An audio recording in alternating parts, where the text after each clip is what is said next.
За өнөөдрийн сэдэв болвол эмэгтэй хүн яагаад 12 дугаар сард жилийн төгсгөлд хамгийн их ядардаг. За энэ бодит шалтгаан тэгээд мултрах үр дүнтэй 10 аргийн талаар ярив. 12 сар эхлэхдээ жирэг хүн бүрийн сэтгэлд нэг мэдрэмж төрдөг. За энэ болвол тайлбарлахад мэдээж хүнд гисэн ч гэсэн бид нарт мэдрэгдчихэдэг. За 2025 он хамаг сүүлийн сар 12 сар хэжлээ гэдэг. Энэ жил би юу хийж чадсан? Одоо юугийг орхитуулчих вэ? Шинэ оноо арай илүү сэтгэл хөнгөн ухтаж чадах тийм бэлтгэл хангахчихсан уу гэдэг ч юм уу. 12 сар гэдэг бол зүгээр нэг сар биш. Дуусчихсан сар. Тэгсэн мөртлөө энэнэ жирэгч дахин эхлэх ийм сар. Ийм учраас ямар ч байсан 12 сард болвол хийх ёстой ажлууд. Хуучнаас нь салъя. Хай, гэрэн цэвэрлэе. Сэтгэлэн жигчлэе. Эрүүл мэнд санхүү, харилцааныхаа асуудалд анхаарыг, эргэж харъя. Энэ болвол зүгээр нэг ажил биш. Энэ болвол эмхтэй хүн өөртөөгөө уулздаг тийм онцгой мөчүүд гэж байгаа байхгүй юу? Онцгой мөч. Тийм учраас өнөөдрийн энэ подкастаар 12 дугаар сард эмхтэй хүмүүсийн хамгийн их санааж яваадаг. Тэгсэн мөртлөө хамгийн их өөрчлөлтийг авчирдаг 10 чухал сэдвийг гаргаж ирсэн байж байгаа. Өнөөдрийн энэ подкастыг сонсоод дуусах юм бол дараа жилээ илүү хөнгөн, илүү ухаалаг хийж чадна гэсэн тийм итгэлтэй болж чадна. Зөвхөн одоо эмхтэй хүнч биш. Ер нь бүх нийт бид нарыг орчин үеийн хүмүүсийг 12 сард хамгийн их ядаргадаг 10 зүйлийг маш товч. Тэгээд тэрнээс мултрах аргатай навчиж. Яавал эндээс гарчдаг. Ганцхан ядраад байж болохгүй. Тохомдоод байж болохгүй. Ийм ухаал гаргаад байж байгаа. За нэгдүгüүрт 12 дугаар сард юу хийх вэ гэдэг жирийг хуутан зүйл хаях хэрэгтэй. Энэ хууцсан зүйл бол өөрөө чинь хамгийн их бохомдолж байгаа. Стресст оруулж байгаа. Тийм зүйл. Хуучаан дуусах гэж, шинэ ой эхлэх гэж бид нар хуучнаас нь салах хэрэгтэй. Тэгэхээр хуучнаас нь сална гэдэг нь юу вэ гэдэг жирийг шууд хаяна гэсэн. Яагаад бид нар хаях ёстой юм бэ гэх юм бол нэгдүгüүрд нь бол энэ сэтгэлжийн хувьд хаяна гэдэг бол тархины ачааллыг 30%-аар бууруулдаг гэсэн ийм судалгаа байж байгаа. Яагаад ядраад байна вэ? Бид нар хуучин муу зүйлэнд дарахчихсан байна. Эннээс мултарч чадах юм бол 30%-аар тархины ачаалал өнгөрнө. Хуучин зүйлээ хаяна гэдэг нь тархинд шинэ орон жагийг гаргаж ийн гэсэн. Компьютердаа бүх зүйлийг хадгалсаар байгаад багтаамжиг болсонтой адилхан. Тарих бас айв адилхан энэ зарчмаар ажилдаг. Тэгээ хоёрдугаарт энергийн хувьд болтой жирэг орчин солигдох юм бол бидний зан төлөв бас өөрчлөгддөг. Хуучин эвдэрхээ зүйлс хүний энерги сулруулдаг гэж бас ярьдаг. Тийм учраас хуучирсан, эвдэрсэн энэ орчиндөө байх юм бол өөрийн чинь энерги сулрна гэсэн. Тэгэхээр эний заавал одоо энэ он дуусгаас өмнө чивэрж хаяхгүй болохгүй. Ингээд шинчлээд чигчилчих юм бол шинэ эхлэл бий бол. Зөвхөн эд зүйл биш.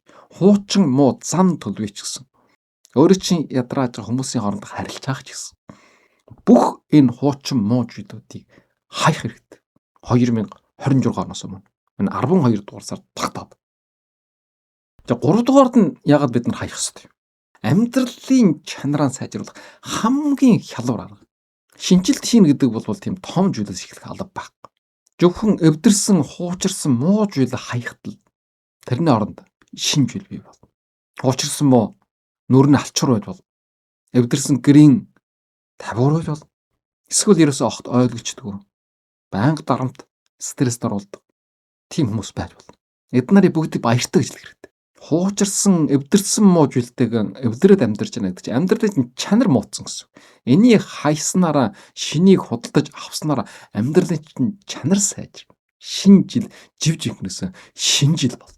Жишээлх юм бол эмэгтэйчүүдийн хувьд хамгийн их стресс үүсгэж үйл юу гэдэг жирэг. Хажиж өмсдөггүй. За хэмжээнд тохирхон болчихсон. Загвар нь хаягдчихсан. Ийм хувцснууд байдаг. Эд нарын хаях юм болвол өглөө хувцаслах чаг бүр 2 дахин багасна гэж байна. Тийм учраас ихтэй шүүгэгэн чивэрлэх хувцсныхаа. Магадгүй олон хүмүүсүүд 12 дугаар сард юу хийхээ мэдэхгүй байж магадгүй. Хаанаас нь хэлж чивэрлэхээ мэдэхгүй байж.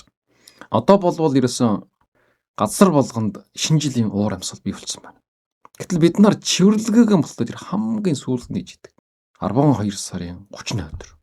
Тэгэхээр амжихгүй гэсэн үг. Хамаг суулын ганцхан өдөр. Юу шийж амжихгүй. Сайндан гэрээ нэг шүрдээд тоосоо нэг харж. Ийм хэмжээнд л гэрийн чивэрлэгээ, их чивэрлэгээ хийгээд. Тэгэхээр 12 сар болохтой жиргэл одоо өнөөдөр бол одоо 12 сарын 4 болсон байна. Өнөөдөр хэлэхгүй бол амжихгүй гэсэн үг. За бас одоо юу байж болох вэ гэхээр жирэг аяг тавга байж болно. Хэргэлдэг үү? Нэг их одоо өвдөрсөн, хагарсан, чуурсан биш ч гэсэн. Энэ бол өөр чинь амьдралын дараас нэг удаа хооллоход 40 төрлийн аяг, тавга, хавлага, сэрэ хэрглэж байгаа. Дараа нь тэрийг угаанаа арчилнаа. Энд асар их чаг ордог, дарамтуулдаг. Тийм учраас ер нь бүх юм нэг л ёсондоо болвол минималист. Өөрөөр хэлэх юм бол хамгийн бага хэмжээнд чомгтор гэсэн. За гэрээр дүр одоо чалгаан хэрэгслүүд байж байгаа. Эвдэрсэн, гар утаснаа чинэглэх чалгаан хэрэгслүүд. Гэх мэтэр эд нарын бүгдийг чивэрлж хаяа. Тэгхийн болвол яг хуу шинэ орон жав бий бол. Өөрийн чинь амьдрах орон жагийг бүр ижил авчихсан байна шүү дээ. Энэ хэрэгэлдэггүй эд зүйл бол өөрийн чинь орон жагийг эжилж байгаа. Би тэдий чинь уужим саруул орон байрт амьдрах тусмаа тэдий одоо сэтгэл санаа сайхан байна. Тэд эрүүл байна. Гэх мэтэр хайж болох, чивэрж болох юу байна? Тэр бүгдийг хайж цэвэрлэх. Шүүгэн дотор болвол ерөөсөн тэр авдар хорог дотор бол ерөөсөн бараг л одоо хэрэггүй юмнууд байдаг гэдэг юм. Дийлэн хүмүүсийн бүр 80% нь авдар хорог шүүгэн дотор юу байхаа мэддэггүй. Мэддэггүй гэдэг чинь өөрөө амьдрал хэрэггүй гэсэн.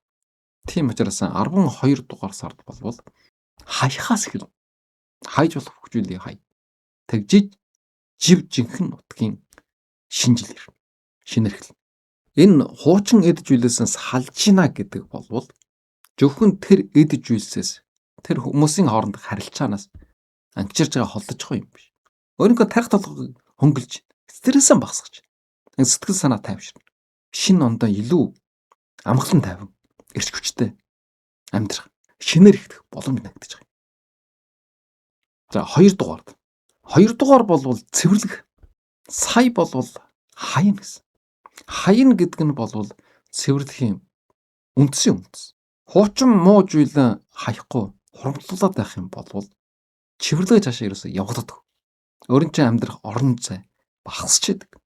Эргээд бучаад хөгдөрж идэг. За энэ нь бол тэр хамгийн стресс болгоно. Тийм учраас юмаа хаяад дуусгахдаа жирийг чөвөрлж хэлэх хэрэгтэй. Бид нар болвол дандаа оны төгсгөлд ихэвчлэн 12 сарын 30-нд ч юм чивэрлэгээ хийдэг. За энэ бол маш олон улс орон үндэстнүүдийн уламжлалт соёл. Гэхдээ энэ бол 12 сарын 30 гэдэг жиг оройч гэдэг. Бүтэн жилжингээ чивэрлэнэ гэдэг ерөөсөн чивэрлж амжихгүй байсан ч болоод байна. За бид нар яагаад тэгвэл чивэрлэх ёстой? Цэвэрлэн гэдэг бол нэгдүгээр дүү шүү дээ. Хүний сэтгэл зүйд ерөөсөн маш их нөлөөтэй. Цэвэрхэн орчин гэдэг болвол сэтгэл зүйн ядраахыг 20-25% бууруулдаг гэсэн ийм судалгаа байна. Яагаад ядраад бохомдоод байна вэ? Өөрийн чинь ажлын орчин, гэр бүлийн орчин бохирдсон байж магадгүй. Чивэрдэггүйтэй холбоотой. Тийм учраас 12 дугаар сард энэ бүтэн жилжингийн чивэрлэг орсон тэр орчныг цэвэрлж хэлэх хэрэгтэй. 2 дугаард нь болвол энэ цэвэрлээд ихтэй жирэг хяналт өөрийн гард бочиж ирэх энэ мэдрэмж бий болно гэдэг. Юмыг чивэрлэхгүй жамбраагүй болчихсон, бохирчсон ийм нөхцөлд болвол хүн хяналтаа алдсан байдалд ордог гэдэг юм л да. Харин цэвэрлээд ихтэй жирэг орчныг гэр бүлэн өөрийнхөө хяналтантаа байлгаж чадаж байгаа гэсэн энэ мэдрэмж бий болж эхэлдэг гэдэг. Энэ бол хамгийн чухал. Өөрийн хяналтыг тогтооно гэдэг. Тийм мэдрэмжтэй болно гэдэг. Өөрөөр хэлэх юм бол тэр муу муухай зүйлүүдэд байлж ийн гэсэн. Дайн толоноор жишээ татаад хэлэх юм бол тулдаад нөгөө талаанд дараад товтлоод эхлэх юм бол энэ байдлыг өөрийнхөө гарт авлаа хяналтаа тогтоолоо гэж ярьдаг. Тэрийн шиг замбраагүй болчихсон бохирдсон орчныг чивэрлээд эхлэх юм бол өөрөө ялаа дийлээд хяналтаан тогтоож эхэлж ийн гэсэн үг. Энэ бол хүнд гайхамшигтай их сэтгэл зүйн мэдрэмж, амьдрах урам зориг олгодог. За ингээд энэ цэвэр газар, цэвэр орчинд эмгэгчтэй ийм байдал доор шинэ жилээ ухтаж авах хэрэгтэй. Тэгжиж дараагийн 2026 он өөрчн ээлтэй шинээр эхэлнэ. За чивэрлэх зүйл бол олон байж байгаа. Галт тогоон чивэрлэх хэрэгтэй. За хамгийн их бохирддог чивэрлэхгүй болохгүй байдаг газар бол галт тогоон агаарч болгож. За энэ бол тоос бүх юм тэгээ үнэр танар шимчсэн байж байгаа. Тэгээ цонхоон арчих хэрэгтэй. Цонх бол ямар учиртай вэ гэхтэй зэрэг гэрийн энергийг оруулж ирдэг үүдэгд байгаа. Цонх хэдий чинь чивэрхэн тунгалаг харагдаж байна. Тэдий чинь эерэг энерги орж иршээдэг. Нарны тусал сайн болно гэсэн. Дотроос гадагшаа харахад байгалийн хожимсаахан тод харагдана гэсэн. Тэгээ шалаан бас сайхан угаад чивэрлэх хэрэгтэй. Холчирсан мууцсан бол шинээр солих хэрэгтэй. Яагаад вэ гэхтэй зэрэг шал гэдэг бол зөвхөн шал биш. Гэрийн амьдралын зам юм байна. Шал чинь ямар байна? Амьдралын замц нь тийм байна гэсэн. За тэгээд бусад амбар гэдэг ч юм уу, агуул гэдэг ч юм уу, гараж гэдэг ч юм уу, энэ хогловш дүүрдэг. Дараа хэрэглийгээ тийш хураасан, хадгалсан, чигсэн. Энэ бүх зүйлүүд ерөөсөн бүр хог. Энийг чивэрлж хаях. Энэ бол 12 дугаар сард хийх ёстой хамгийн чухал ажлуудын нэг. За энэ их чивэрлээ гэдэг бол зүгээр тийм бэлгэдлийн шинжтэй юм биш.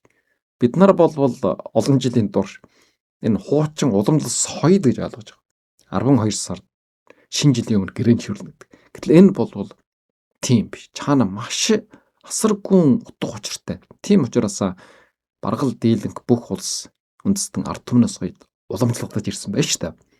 Амьдралынхаа хяналтыг бучааж авч байгаа. Шинэ жил үнэнхүү шинээр эхлэлийг бий болгож байгаа. Ийм хамгийн үр дүнтэй хамгийн хурдан арга гэдэг аахгүй. Энд баахан онлууд ираад инкүү болохгүй, тэкүү болохгүй.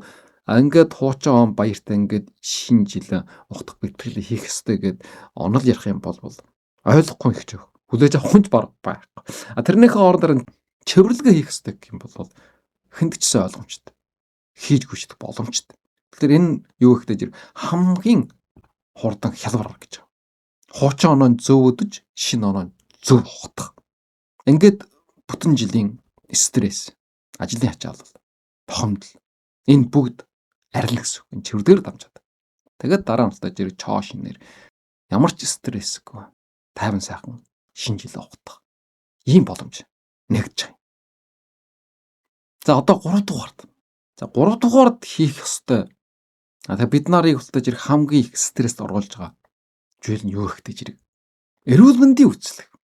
За яагаад 12 дугаар сард эрүүл мэндийн үзлэг хийх ёстой? Бүтэн нэг жилийн туршид хурамтлагдсан энэ ядрал, стресс бүр хамгийн дээд оргилдон хүрдэг ийм сар юм байна. Тэгээд бүтэн жилийн турш үжүүлэн, харуулна, шинжлүүлнэ гэж ярсаар, явсаар ерөөсөө амжаагүй. Энэ орхисон ажлын нэг эрүүл мэндийн үйлчлэгт орно гэдэг бол тэгэхээр энэ маань хурамтлагдсаар 12 дугаар сар болохтой зэрэг бүр зөвхөн сэтгэл санаа биш бүр эрүүл мэндийг хохирох, өвчин эмгэг үүсгэх ийм байдалтай болцсон байна гэсэн. Хэрвээ энийг эрүүл мэндийн үйлчлэгээр ороод онцлуулад зохих арга хэмжээг нь авахгүй болвол 1-р сард үр дүнг нь амсна. Шинээр эхэлж чадахгүй мөртлөн өвчин эмгээгд баригдсан. Тэрний илэрлүүд гарч ирнэ гэсэн. Дийлэнх хүмүүс тэр цумаа эмгэгтэйчуд бол 12 дугаар сард асар их ядарч сулдаж муутсан байдаг.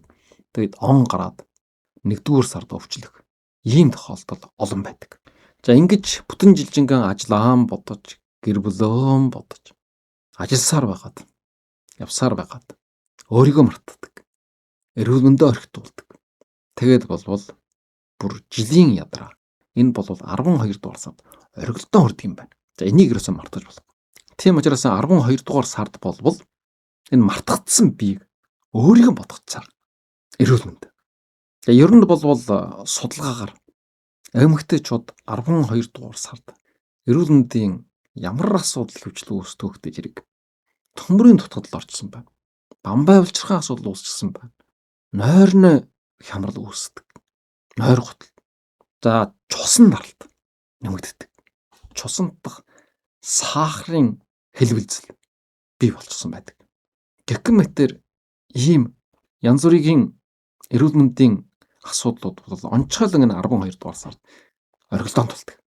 За тийм учраас нэгдүгээрд болвол эхлээд эрүүл мэндийн ерөнхий үжлэгд хамрагдах хэрэгтэй. Цусны шинжилгээ өгөх хэрэгтэй. Тэгхийн болвол төмөр дутгаж чинь үгүй байна уу? Элгэнээ үйл ажиллагаа бодисын солилч юм очсон байна. За энэ болвол цусны шинжилгээгээр илэрнэ. Ингээд шинжилгээ хийгээд өөрийнхөө биеийн байдлыг ойлгож чадах юм болвол тэр хоол хүнсэн тохиргуулж идэх. Тэгээ эмчийн жавраар шаардлагатай бэлтгэлүүдийг ууж хэрэглэх. За ийм нөхцөл бүрдэх юм байна. За хоёрдугаард нь болвол дунд насны эмэгтэйчүүд тэр тусмаа бамбай улчирхайн шинжилгээ хийх хэрэгтэй. 12 дугаар сард жилд нэг удаа. Ягаад гэвэл энэ дийлэнх эмэгтэйчүүдийн хувьд ядардаг, даардаг, зүрхтэлсдэг, эсвэл хэтэрхээд таргалдаг, туурдаг энэ асуудлууд бамбай улчирхайтай холбоотой байж магадгүй. Тийм учраас ямар ч үсэн үжүүлэх хэрэгтэй. За 3 дугаард нь болвол эмэгтэйчүүдийн салааны үжлэгийг хийх хэрэгтэй. За энэ эмэгтэйчүүдийн салааны үжлэгүүд болвол эртийлрүүлэх юм бол бүгд одоо идэх ийм магадaltaй. Тэгсэн мөртлөө хойш таваад байх юм бол асуудал их өндөрдөг.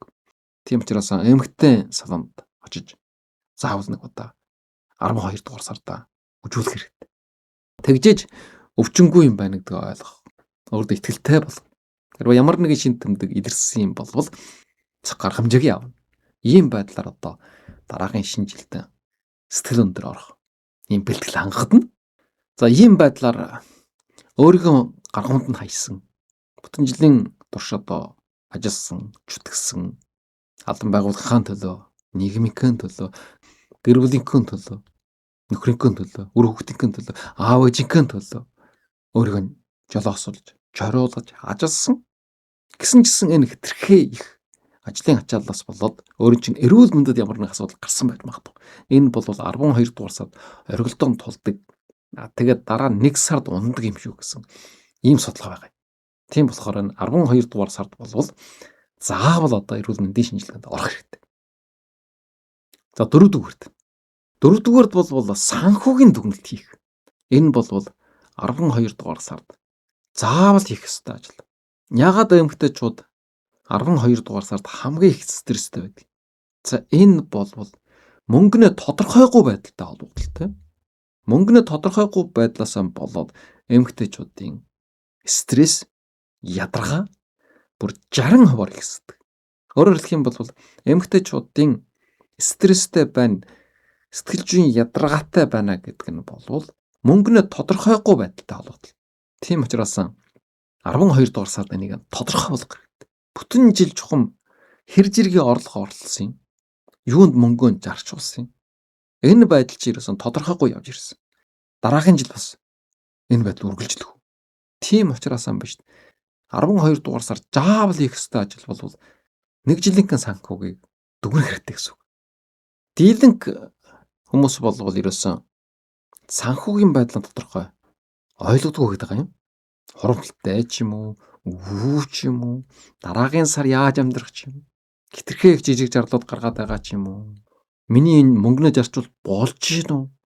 Гэх мэт ийм тодорхойгүй байдал хэлээд байгаа юм. За энийг тодорхой болгож чадах юм бол стресс 60% арилна.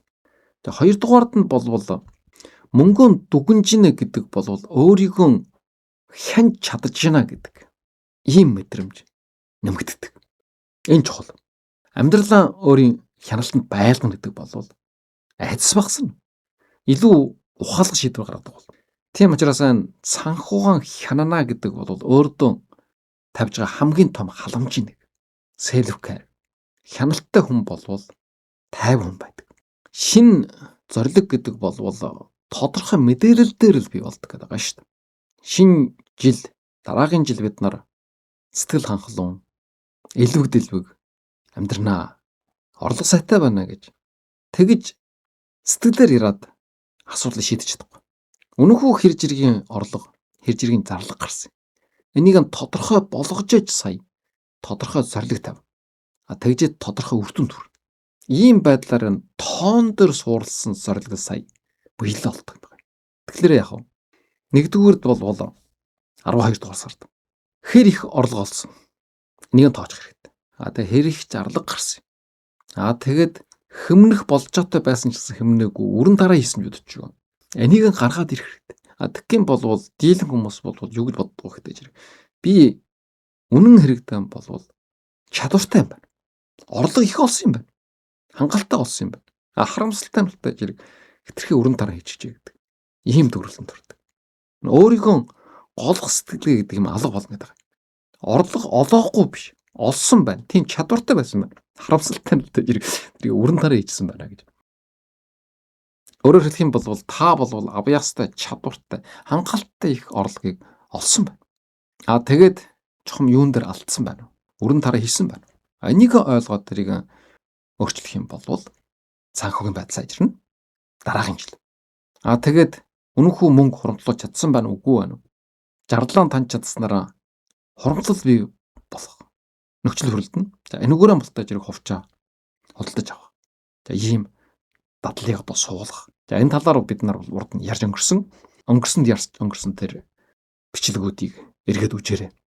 Бас жишээлх юм бол эмэгтэй хүмүүс болвол юун дээр их мөнгө өрн таран хийж гин үү? Ийм шаардлагагүй зүйлс байдаг. Энийх нь нэгдүгээр зогсож байгаа зүйл нь юу гэдэг чинь хэрэгэлдэггүй гоо сайхны бүтэгдэг нь. Хэтэрхий их гоо сайхны бүтэгдэг нь худалдаж авдаг. Тэр тусмаа янз бүрийн жаргалгаанд хуургадаг. Хамгийн одоо үндсэн заавал байх ёстой. Тэр гоо сайхны бүтэгдүүнүүд хэрэгэлдэг. Энэ нь бол мөнгөнд тэмдэглэдэг. Бас сэтгэлээр унсан үед худалдан авалт хийдэг. Эсвэл өөрийгөө шагнаж ийн гэд элдв үнтэй юм авдаг. Эсвэл хэтэрхий их гадуур хоололдог. Энэ болвол ирсэн. Өөрийг чинь санхүүгийн хүнд байдалд оруулж байгаа. Ийм худалдан авалтууд. Хэрвээ энэ жагсаалтуудыг гаргаад ирчих юм бол дийлэнх эмэгтэйчүүд энэ жагсаалтаа хараад ичдэг гэдэг юм. Ичин гүрдэг. Би шал утгагүй зүйлүүдэд мөнгө өрсөн байна гэдэг. Гэтэл энэ нь ултаж ирэх тусалдаг гэдэг юм. Дараагийн жилийн алдааг давтахгүй учраас. Тэгэхээр өөрийн чинь алдаа болвол дараагийн чинь шинэ боломж эхэлдэг. Ийм учраас жилийн санхүүгийн дүгнэлтийг аавал гаргах хэрэгтэй. 12 дугаар сард. Тэгхийн бол энэ айдас тодорхойгүй байдал арилна. Шинэ зорилго зорилт бодтой болно. Тэгээ эннийхэн дээр ултаж өөрийнхөө үн цаниас мэдэрч эхэлнэ. Би болвол хангалттай орлого олсон юм байна гэдэг. Дараагийн жилийн нэг бүр сайн үргэлжлүүлэх. Энэ ихтэл болно. 5 дугаар зүйл. 5 дугаар зүйл болвол шинэ жилийн бэлэг, сардал. Энэ болвол эмэгтэйчүүдэд хамгийн их дарамт болж байгаа. Ядраанд оруулж байгаа. Энийг зөв шийдэж чадах юм болвол сэтгэл хөнгөрнө. Тэгээд шинэ жилээ илүү үр дүнтэй ухтаж авах. Сэтгэл зүйн бэлэн байдалтай болно. Энэ бэлэг болвол эмэгтэйчүүдэд хамгийн том дарамт болдог. Яагаад вэ зэрэг энэ эмэгтэй хүнээ онцлог болвол хүний гомдохгүй гэсэн ийм сэтгэл зүйн дарамттай байдаг. Хүнд зүгээр нэг бэлэг гэж өгдөг. Энэ бэлэг энэ хүндээ тохирох юм уу юм уу? Арай хямдхан харагдах юм биш үү гэдэг. Сэтгэл зүйхгүй юм шиг мэдрэмт төрүүлэх юм биш үү гэдэг. Гэх мэтэр ирсэн янз бүрийн зүйлийг эмэгтэй хүмүүс холж боддог. Нэгдүгээр талдаа зэрэг бэлэг авахын төлөө мөнгө хэрэгтэй. Санхүүгийн дарамтанд ор. Хоёрдугаард энэ бэлэг маань тэгээд тэр хүний сэтгэл хүрж ийн үгүй байна уу гэд сэтгэл зүйн стресс бас ордог.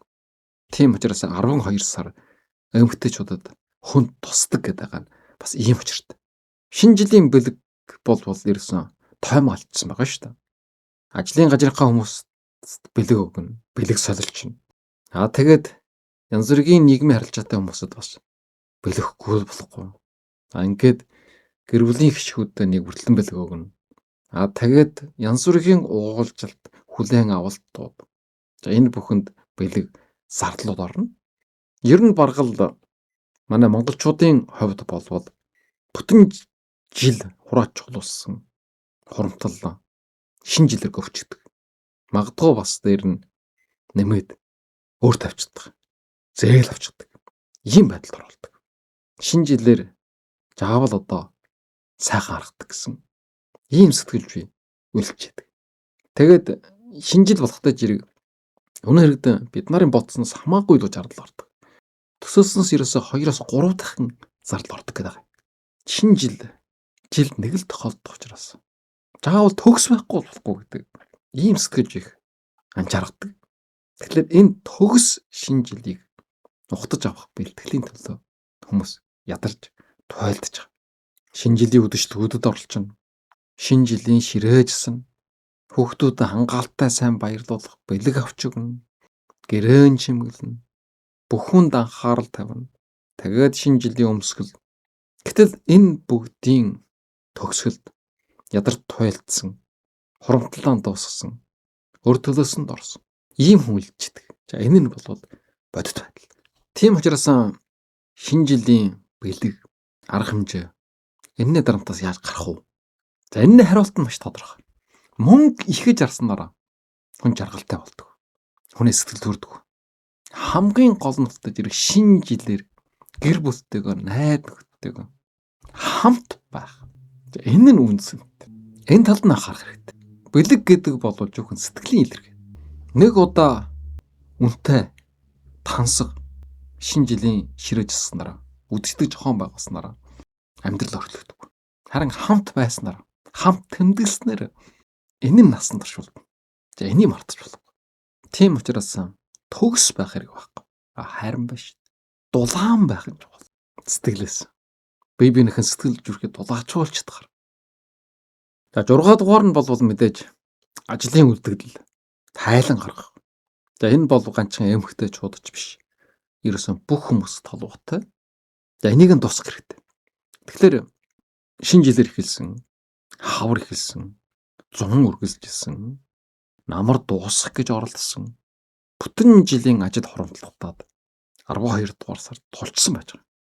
Юунаас илүү энэ бүгдийг дуусгах хэрэгтэй, хаах хэрэгтэй. Тайлангаа гаргах хэрэгтэй. Тэгжиж дараа жилийн шинэ амьдрал эхэлнэ. Дийлэнх хүмүүс бол энийг төгс гүйцэтгэх гэж оролддог. Бүх ажлуудыг.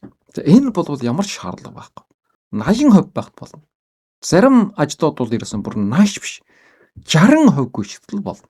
Гэтэл бид нар тэрийг 100%, 200% давууж биелүүлэх гэж оролцохоор байгаад клиникийн ажлыг дуусгах чаддаггүй. Гэтэл амжилттай үр дүнтэй явж байгаа хүмүүс болвол төгс байдаг. Ажлынхаа голыг гаргаад яваад байдаг. Ажлыг голыг гаргаад явна гэдэг нь юу гэхтэй жирэг жираас 80% гүйцэтгэж явдаг гэсэн. Ийм байдлаар хаах хэрэгтэй. Тэгээд хамгийн чухал зүйл чи юу гэхтэй жирэг өнөөдөр хиймэл оюухан гараа ирсэн байна. Одоо өнөөдөр бол бүх ажлын үлдэгдэл бичиж хаснаа ажил. Тайлангийг болвол хиймэл оюухан хэдхэн минутын дотор гүйцэтгэх ийм чадвартай болсон байна. За энийг ашиглаж сурах хэрэгтэй. Дараа жил биш. Энэ жил өнөөдрөөс эхлээд хиймэл оюухныг амьдралдаа илүү нэвтрүүл сурах. За энэ бас чухал. Ингэж ажлаа хааж ижил, дуусгаж ижил, чиг тавьж ижил дараагийн ажил эхэлнэ. Шинэ жилийн бэлтгэл хангагдана. За энэ алган газар ажиллаж байгаа эмэгтэйчүүд бол 12 дугаар сард дараагийн үнэлэх. Тэгээ өөрдөө хийсэн дүгнэлт. Тэгээд өөрийгөө бусдад харьцуулах. Ийм янз бүрийн сэтгэлж бий үйлчилж байдаг. Тэгээд ажлын тайлан гаргах асуудал дээр маш их чаг ордог, маш их дарамтанд байдаг. Тэгэхээр энэ асуудал яаж шийдэх вэ гэж хэрэг саяхан хэлсэн 60-аас 80% гүйцэтгэлд хиймэл оюухан ашиглалт. Энэ хоёрын нэгтгэх юм бол төгс бол. Дийлэнх эмэгтэйчүүд ядуу гэдэг зэрэг 40% нь өөрийгөө дутуу үнэлдэг гэдэг. Сэтгэл ханамжгүй байдаг. Ингээд стресстэй байдаг. Тэгэхээр тийм шаардлага байхгүй. Саяхан хэлсэн энэ аргыг хэрэглээд л тэг бүх юм сайхан болно. Шинэ жил шинэрхлэх болчоо нэгдэнэ. За 7 дугаард нь. За 7 дугаард нь бол энэ судлахаар 12 дугаар сард бас хамгийн их дарамт болдог. Эджүүл юу ихтэй чирэг. Хөргөөгч гэдэг байгаа юм. Санаанаас гадуур. Хөргөөгч бол өөрийн чинь амьдралын хамгийн том дарамттай газар. Тийм учраас 12 дугаар сард Хөргөгчөн цэвэрлж ээж, бүр чигчилж журмалж ээж, эрүүл шинэ оны ухдаг нөхцөл бүрэлдэнэ. Яагаад гэвэл зэрэг нэгдүгüүрт хөргөөгч болвол гэр бүлийн энергийг шууд илэрхийлдэг нуугч тол. Манай гэр бүлийн амьдралын энерги ямар байх вэ гэдгийг мэдэх юм бол хөргөөгч онгойлгоод үжих хэрэгтэй гэсэн үг. Хөргөөгч нь тэр юу вэ? Гэр бүлийн амьдралын хөв маяг харагдчихдаг. Эрүүл мэнд харагдчихдаг. Санхүүгийн сахилга бат харагдчихдаг. Сэтгэл зүйн байдал харагдчихдаг. Хөргөөгчнөөс. Тийм учраас хөргөөгчний шивэрлэх хэрэгтэй. Хөргөөгчн дотор байгаа хоол хүнс. Зарим нь хугацаанд дуусчихсан. Зарим нь аль улсад яаж үйлдвэрлэсэн мэддэхгүй. Хоол ч юм уу, хор ч юм. Тэгээд эрүүл мэндэд сөргнөлттэй бүтээгдэхүүнүүд. Янз бүрийн цэжигтэй хоолндууд байж идэг. Энийг нэгэд харах болгон яах вэ? Цэжигтэй гэж боддог. Чухам энийг идэж байгаа, хэрглэж байгаа зөв ч юм уу, буруу ч юм уу. Би чухам гэр бүлтэй юу идүүлээд байна вэ? Юу худалдаж аваад хөргөгчөнд дүүргээд байна. Ийм мэдрэмж хүмүүст өдөр болгон төрдөг. Тэгэхээр яах вэ? 12 дугаар сард л өнөөдөр л жив жинхнээс хөргөгчөн онгойлгоод чөврлөх хэрэгтэй. Энэ бол ховсгол юм. Хэтэрхий үнэтэй хоол хүнснэж үл хөргөгчөнд аваад хийгээд байгаа юм биш үү? Санхугаа өрн таран хийж. Хэтэрхий их худалдаж аваад итгэхгүй орхигдоод муутаад хаяад аж. Өрн таран хийж. Хэтэрхий их нэмэлт бүтээгдэхүүн орсон хоол хүнс авчирч хөргөгчөнд дүүргэж гинэ. Эрүүл мэндэн барна. Хор тавдар үүс. Амнаас байгаас. Хэтэрхий их сахартай хоол хүнс. Бүр сахар идсэн чихэр хөргөгчөнд байна уу? Энэ бол таргалалт, чихрийн шижим, хөгшрөлт, төрөл бүрийн шалтгааны үндэс бол. Тэгэхээр энэ хөргөөгч гэдэг бол энэ айдын амьдралын хөвшлийг харуулж байна. Хүн юу идэнэ? Яг л тийм бол. Эрүүл мэнд тортой зүйл идвэл өвчин эмхийг нэрвэгдэнэ. Тийм учраас нэгдүгээр эрүүл байна. Хоёрдугаар зэрэг өрн таран хийхгүй. Хаягдал багас. Худалдан авалт оновчтой бол. Санхүүгийн стресс багас. За жишээлх юм бол манайх бол хэдэн 7 хоноод ерөөсөө юу ч худалдаж авахгүй 7 хоног болдог юм. Ийм арга хэрэглэж байна. За энэ их үр дүнтэй. Хамгийн сүүлд нь хөргөгчөнд юу байна? Тэрүүгээр нь хоол хийж иддэг ч юм уу.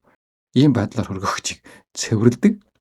За энэ бол эрүүл мэнд хортой зүйлүүд идэд дуус гэсэн үг биш.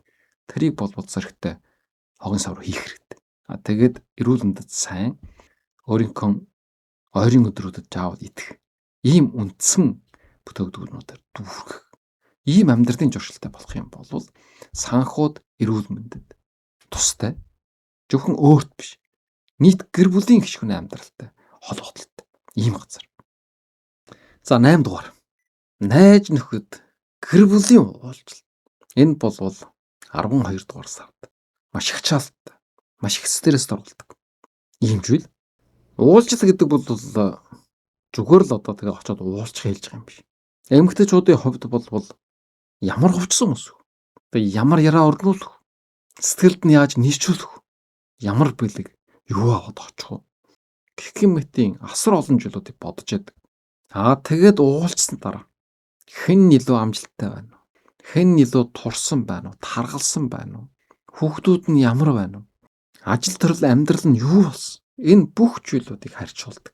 Тэгээд тэрийг бүр нийгэм сүлжээн дээр тавьж яадаг. Тэгээд ухаалга эмэгтэйчүүдийн хувьд бол бас гिचээхгүй болохгүй зүйл бол. Сайн хүн бол жижиглэх ёстой. Илдэг байхгүй бол болохгүй. Сонсдог байхгүй бол болохгүй. Уурахгүй байх хэрэгтэй. Хинээж гомдоож болохгүй. Хүүхдүүдэн дагуулад оролцох юм бол хүүхдүүдэн хяналттай байх ёстой. Орчны уур амьсгалыг бол ам болгох хэрэгтэй гэдэг. Давхар тийм нүдэнд үжигдэггүй үүргүүд хүлээж идэг. Энэ бүгд стресс болно. За ингээд гэр бүлийн уулзалт бол багасах хүнд мэдээж аав ээж төрөл садан ах トゥ нартайгаа уулз ингэдэг сайхан ч гэсэн. За энэ дээр нэмээд хадмууд байна. Ялүүд байна. Тэгээд зүгээр уулзаад тотон арилжаатай байвал бас сайхан хэрэг. Гэтэл ерөнхийдөө дээлэнх тохиолдолд гэр бүл төрөл саднуудын уулзалт болвол харьцуулалт хэн ийм байна, тийм байна. Чи яагаад тийм биш байгаа юм? Тэгээд дээрэс нь баахан зөвлөгөөнүүдийг өгнө. дуусчихгүй их зөвлөг.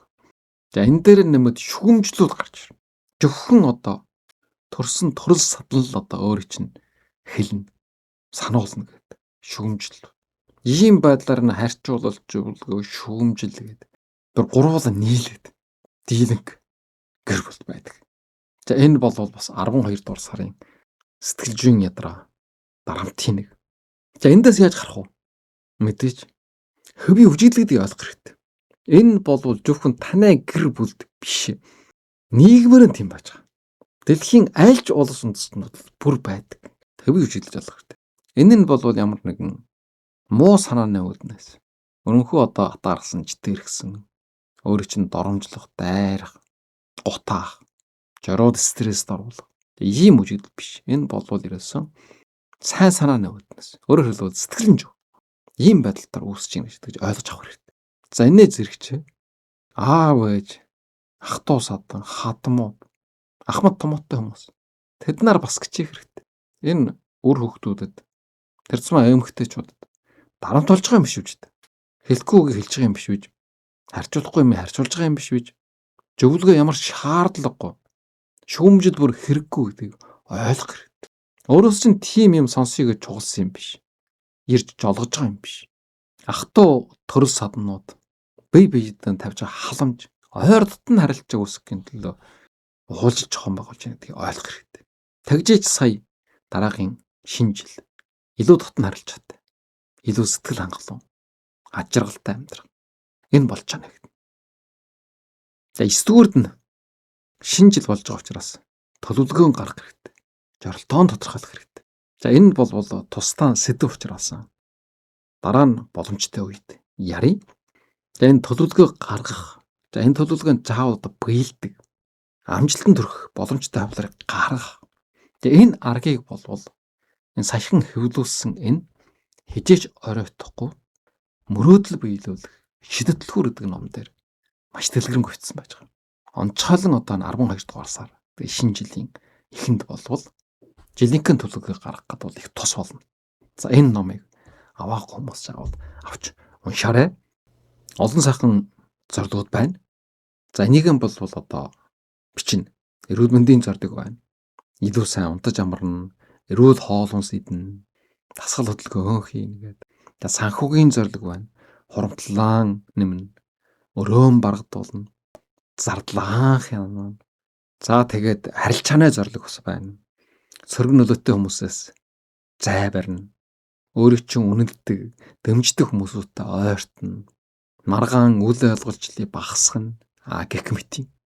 За дараа нь ултай жирэг өөрийгөө хөгжүүлэх зорилго бас тавих хэрэгтэй. Ном уншина. Шинэ ур чадвар сурна. Хэлний сургалт эхлүүлнэ. Шинэ ажлын боломж хайна. Гэх мэтийн ийм зорилгоодыг болвол энэ 12 дугаар сард тодорхойлох хэрэгтэй. Тэгж чадах юм болвол дараагийн жил ч гэсэн харамсахгүй бүр илүү үр дүнтэй ажиргалтай жил болно. За хамгийн сүүлд нь 10 дугаард хойшлуулсан бичиг баримтын ажлуудыг дуусгах. За энэ юу гэхтэй жирэг. Мэдээж бүтэн жилийн турш хурамтлагдсан бичиг чаасны ажлууд байж байгаа. Бөглөх ёстой, илгээх ёстой, хариу бичих ёстой. Эсвэл хугацаанд дууссан сонгох ёстой. Тэгээд гадаадын улс оронд амьдарч байгаа хүмүүсийн хувьд бол үеэснээ хугацаа дуусчихаа ч юм уу, паспортын хугацаа дуусчихаа ч юм уу. Энэ бүх бичиг баримтуудыг шалгаад үжээд шаардлагатай зүйлүүдийг хийгээд шаардлагагүй зүйлийн утаа зэрэг устгаад оноо босгон дээр бол чек тавих хэрэгтэй. Ийм байдлаар энэ хийж дуусаагүй хойшлуулсан ажлуудыг заавал дуусгах. Шинэ он руу ерөөсөө авч орж болохгүй. За энэ бүгдийг 12 сар гарахтай жирэг 12 дугаар сарын эхнээс эхлээд гүйцэтгэхгүй болвол бас амжихгүй болно. 12 сарын 20 дахь жиргэл шинэ жилийн урамсгал бүрэлдэхүүн өдөр болгон баяр тэмдэглэх ажлууд болно. За энэ бүгдэд чек тавьснараа стресс арилна. Дараагийн жилдээ бол их хөнгөн орно. За өнөөдрийн ярсан энэ 10 зүйлийг нэгтгэхэд зангидаад ярих юм бол 12 дугаар сар гэдэг бол дуусчихна гэсэн үг биш. Шинэ эхлэл рүү алхаж орж байгаа. Ерөнхийдөө бараг одоо ёслол арга хэмжээ гэсэн үг. Энэ 10 зүйлийг ойлгож ижил шинэ жилийн баяр жинхэнэ утгаараа баяр болно. Хуучин оноо яаж өтөх үү? Шинэ оноо яаж ухах уу гэд олон хүмүүс бухимдаж байгаа. Өнгөрсөн энэ жил одоо өөртөө юу хийсэн? Дуусгаагүй ямар ажил үлдсэн байна? Дараа жил ямар хүн болмоор байна? Энэ бүгд хүн болгоны толгой дотор орж ирдэг. Тэгэхээр энийг эмх чигчтэй тоомлоод 10 жилээр гаргаад ирсэн. За энэ 10 зүйл бол зөвхөн одоо энэ 12 дугаар сард хийх ёстой 10 жил биш. Энэ бол өөрийнхөө амьдралыг эргүүлж харах, дүгнэх, дараагийн шинэ эхлэлийг тавих. Ийм зам үүд хаалга гэж ойлгож байна. Хугатан зүйлээ хайснаар яах вэ? Өнгөрснөө тавьж сурна. Их чивэрлэгээ хийснээр яах вэ? Сэтгэл санаа ариусаад шинэ хуудас нэгт. Эрүүл мэндийн үжилэгт орсноор яах вэ? Зөвхөн бие махбодын биш. Амьдралын чанар хамгаалах. Санхугаан дүгнснээр яах вэ? Айдас арил. Хяналт учиж ирнэ. Үнтэй бэлэг өрн таран хийсэн шинэ жилийн зардлаар өөрийгөө жолоослох биш. Өөрийгөө хайрлах. Ухаансар болчихж байгаа. Үлдсэн ажлаа дуусгана гэдэг бол өөртөө барьж байгаа хамгийн том бэлэг. Хөргөгчөө цэвэрлэн гэдэг чинь гэр бүлийн энергийг шинчилж ийн гэсэн. Уулзалтуудын дарамтыг ухаарж ойлгож багасгаснаар өөрийгөө хамгаалж сурж ийн гэсэн. Зорилго тавьж амьдрна гэдэг бол дотоод хүчээр сэргээж өөрийнхөө амьдралыг гэрэлтүүлэх эхлэл юм байна. Бичиг баримтаан зохицуулна гэдэг бол тархиныхаа ачааллыг хөнгөрүүлнэ. Тэгээ шинэ оноо хөнгөн ухах. Энэ боломжийг нээж өгч байна. Тийм учраас нэг л үгээр энэ 10 жилийн дүгнж хэлэх юм бол 12 дугаар сар гэдэг бол амьдралаа төгс болгоно гэсэн ийм сар биш. Харин 12 дугаар сар гэдэг бол өөрийгөө буцааж авчрах, өөртөө хүрэх ийм сар.